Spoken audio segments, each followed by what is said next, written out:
Nakikita nyo masipot talaga yung daan dito. May itong problema minsan kapag may mga nakakasalubong. So imagine nyo, di ba? Pakalaki ng bus pero ang galing nila ang galing nila minsan mag-ikot eh.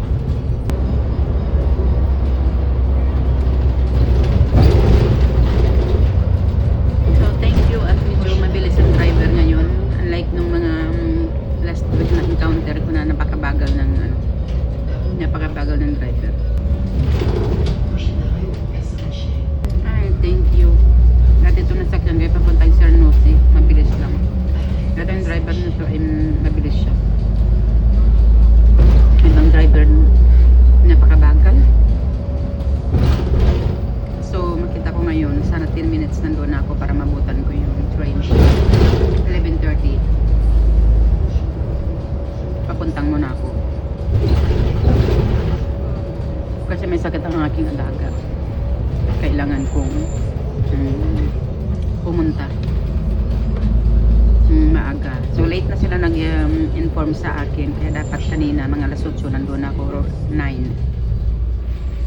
May 4 hours akong trabaho ng umaga dito sa France kaya ngayon nag 2 hours lang ako para lang makapunta doon ng maaga at makapunta sa trabaho yung aking amo. So mabait din naman kasi yun kaya pag nag-favor sila okay lang naman itong mga linisin pwede mo naman gawin next time pero pagka may bata kasi once may bata kasi kawawa naman yung tatay hindi makapunta sa trabaho kaya ini-skipan ko yung iba kong mga trabaho para lang makarating doon. So ganyan ang aking buhay dito guys kaya pasensya na kayo kung hindi ako nakakapag-reply sa inyo. So para sa akin kasi enjoyment lang naman yung pag-ano talaga sa Facebook at siyempre yung way ko na rin naman na kapag may time ako ay nakakatulong ako, nakapagbigay ako ng konting tulong.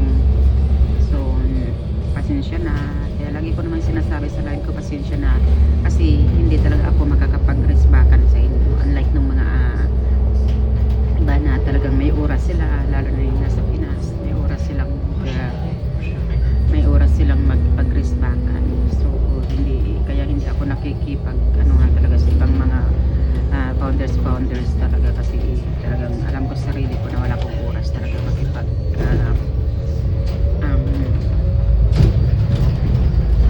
support kapag may mga mansari pero thankful ako doon sa mga taong nakakaintindi ng aking sitwasyon, ng aking trabaho. Thank you so much sa inyo lahat. Maraming salamat. So ayan, ganito at nakakapaglungkot ako kapag ganito na hindi sa Facebook kasi ngayon hindi na ako makapag-upload ng long form nagiging reels na siya lahat kaya itong ginagawa ko cover pwede lang talaga siya. So ayan, kapag pag may mga bus na dadaan kailangan talagang mag-stop muna yung isa para lang mag-giveaway sa isa kasi napakasipot naman talaga ng daan natin dito. Pero believe ako talaga sa mga driver, ang galing niya naman diba? Na-encounter ko dito mag 4 years na ako dito, never pa ako naka-encounter na disgrasya or depende lang talaga kung may sira talaga yung bus. Thank you talaga, thank you so much driver na ito at napakabilis niya kasi kailangan naghahabol talaga ako ng train unlike yung mga last week encounter ko napakabagal, inabot ng 20 minutes instead of 10 minutes lang makarating ng tram station, inabot ng 20 minutes. Goodness. So yan ang problema minsan. So nakita nyo naman siguro yung estilo ng mga bahay dito sa Europe, napakasimple lang unlike sa mga Pinas na papunggahan na ngayon punggahan na ngayon yung estilo ng bahay sa Pinas, mga bungalow type diba, simple lang pero yaman nila.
3:30. Nagantay ako ng 3:30.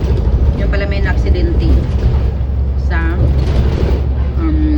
station bago mag-Nisbel. So, late na sila nag-announce na may na-aksidente pala. 4:30 na.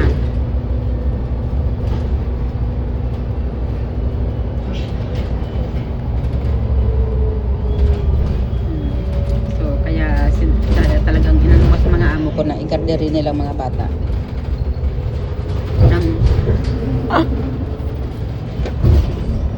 Pag hindi ka talaga umawak dito sa best na to, sa English ng driver. Thank you so much. Ilang minuto lang. Mga 10 minutes lang makarating na kami. So, muna kanina sa video ko, papadal ko itong video ko. So, inabot na yung 7 minutes. Thank you. Thank you for this driver. Parang alam na alam niyang pangangailangan ko.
Dito pero parang galing nilang ikot-ikot.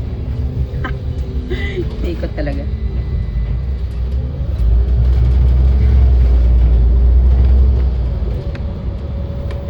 See, I'm here. So makakabot ako ng 20. Thank you so much. So here I am now. There's no tram. Nakaalis na. So ayan yung tram. Dito na ako guys. So kaalis lang yata ng tram. So 3 minutes makakarating na. So ayan. 3 minutes makakarating na. 7 10 10 to 20. Oh. So 11:34 ang masakyan ko nito. So ganyan ang buhay ko dito. Ay wala talaga akong oras guys makipagresbakan sa inyo kasi hinahabol ko palagi yung masakyan ko at yung oras ng mga sinasakyan ko. So 11:07 ngayon. 11:07 ngayon at darating yung tram 3 minutes. So 11:10. 10 minutes going to the train station. Kaya ayan. Hindi ko na mabubutan yung 11:20 na train. So 35 na ang masakyan ko. 34, 35. So okay lang yun. At least I arrived 13 like 12, around 12. Thank you so much everyone. Thank you for watching. Please like my video and subscribe to my channel. Thank you so much. Have a nice day.